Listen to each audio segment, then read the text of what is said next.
minoritas jangan sampai tersingkirkan, baik minoritas agama maupun minoritas gender. Kemarin terakhir di panelnya Kementerian Perhubungan, saya bilang panelnya nih nggak cuman laki tapi ada perempuan, saya apresiasi.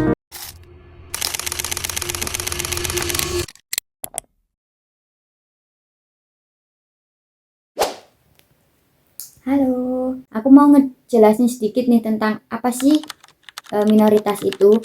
Jadi secara umum minoritas adalah individu atau kelompok yang jumlahnya itu lebih sedikit daripada kelompok yang lain. Secara khusus pengertian minoritas adalah individu atau kelompok yang diberlakukan secara berbeda, yang bahkan mendekati untuk ke arah diskriminasi. Lalu biasanya mereka juga memiliki keterbatasan akses sehingga membuat mereka tidak nyaman.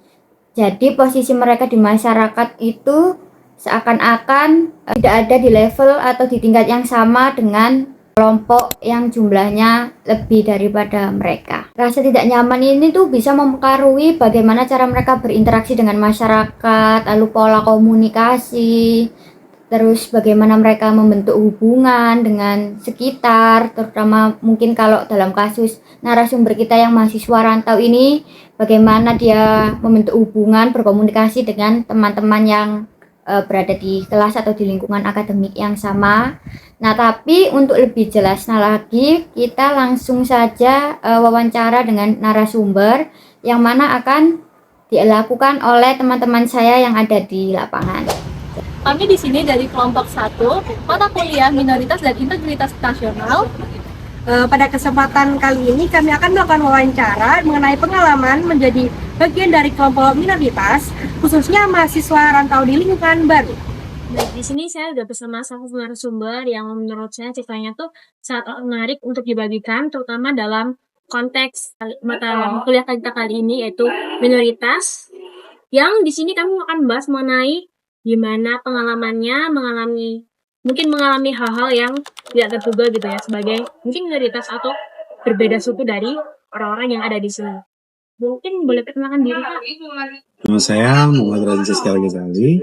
Jadi saya asli Palu, Sulawesi Tengah. Terus saya sekarang ini umur 21 dan sekarang saya lagi kerja itu di industri konstruksi, di konstruksi di Surabaya. Berarti kesehariannya bekerja ya? Iya, kerja. Jadi saya dari awal pertama datang ke Surabaya itu tahun 2022 itu udah semester 2 kuliah pas itu kan. Jadi pas itu berarti sekarang udah 4 tahun. Berarti kuliahnya di Surabaya? Iya, kuliah full di Surabaya itu. Di salah satu universitas di Surabaya lah ya. Mungkin boleh di-share, Kak, tantangan apa sih Kak yang dihadapi selama tinggal di perantauan di Surabaya? Pas pertama kuliah ya. Jadi jurusan gue itu mengutamakan yang namanya kekompakan. Iya. Jadi seperti itu lah. Jadi dulu pas kuliah itu kekompakan. Nah, tapi setelah selesai acara-acara yang dibuat oleh jurusan gue ini, kekompakan itu sepertinya itu ya kelihatannya itu hanya sekedar aturan saja. Jadi karena adanya aturan untuk kompak, kalau misalnya aturan itu sudah tidak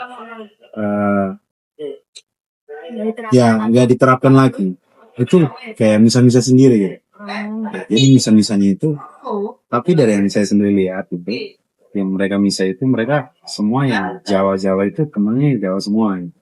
Jadi saya sendiri yang dari luar Jawa. Dan ada beberapa teman saya juga yang dia dari Bekasi, ada yang dari Samarinda juga. Nah itu mereka juga melakukan hal yang sama. Nah setelah selesainya acara yang dibuat oleh jurusan, kita semua itu bisa lagi. Mau bisa berteman dengan yang dari luar saja gitu. Jadi yang dari Jawa sendiri itu kayak mengkecilkan kita. Jadi saya sendiri merasakan juga saya tidak mendapatkan banyak teman di kampus. Bahkan saya lebih baik dapat teman di luar kampus. Oh gitu ya. Nah jadi kecuali pas di dalam kampus itu rasanya kayak aku nggak ada teman banget nih gitu loh.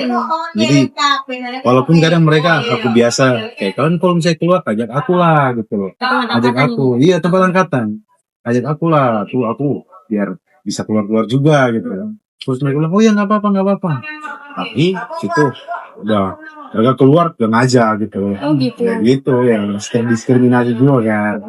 Ya udah seperti itu. Itu Ya. bertahan sampai berapa lama? Sampai tamat sih jujur. Sampai Jadi tamat? sampai selesai kuliah itu Hampir aku 4 tahun mungkin gitu. sama teman-teman yang jauh itu hanya sekedar kenal aja gitu. Nggak ada yang sampai benar-benar dekat, Dekat. sampai benar-benar kayak saling membahayakan lah, saling ngobrol-ngobrol tiap hari, mencet-mencet nggak ada. Jadi pas masa-masa ngerjain tugas juga, kalau ngerjain tugas mereka ngerjain sendiri gitu. Nggak mau aja yang ngajarin apa sama sekali. Jadi ya saya sendiri ngerasain.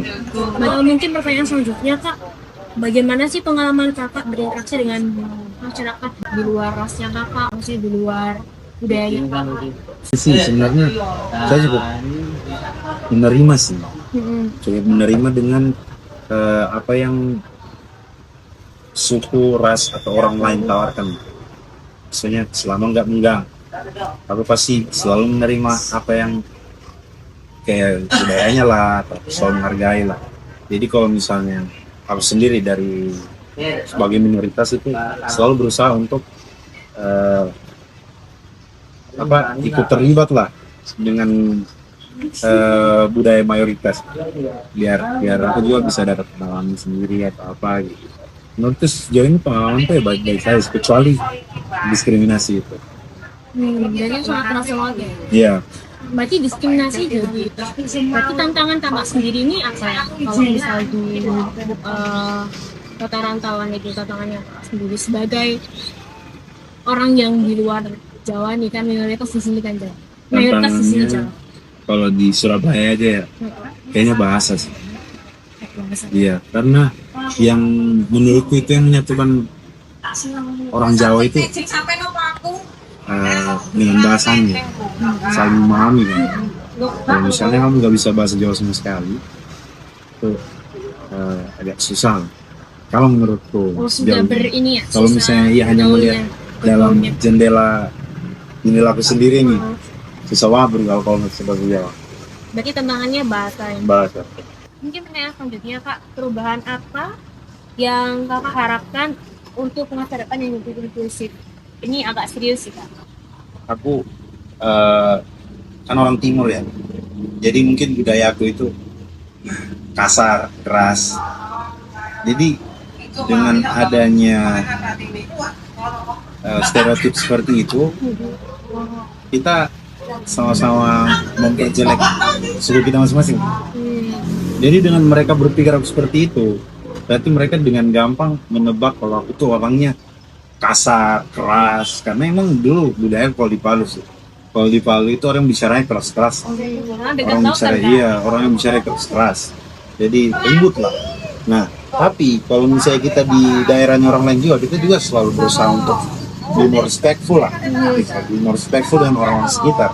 Apalagi di Jawa ini orangnya bicaranya rendah-rendah semua. Jadi dengan kurang ini loh apa, menebak-nebak, jadi selalu menerima orang lain. Jadi harus lebih open, Ya, harus lebih lebih toleran open, kan Kak. toleran. Baik kalau begitu, menarik banget sih ceritanya dari Kak Basin. Terima kasih sudah mau share. Semoga kedepannya selama Kakak bekerja di sini nggak dapat lagi diskriminasi kayak gitu, karena itu sangat amat disayangkan banget. Iya. Jadi dengan Kakak, semoga Kakak betah juga di Surabaya ini. Ya, Terima kasih ya Kak. sama-sama.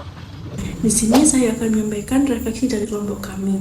Dari wawancara mengenai pengalaman minoritas pada mahasiswa rantau, dapat dipahami bahwa perbedaan budaya, bahasa, dan kebiasaan menjadi tantangan dalam proses adaptasi di lingkungan baru. Mahasiswa rantau yang menjadi minoritas seringkali menghadapi rasa canggung, kesepian, serta kesulitan dalam menyesuaikan diri dengan lingkungan sekitar.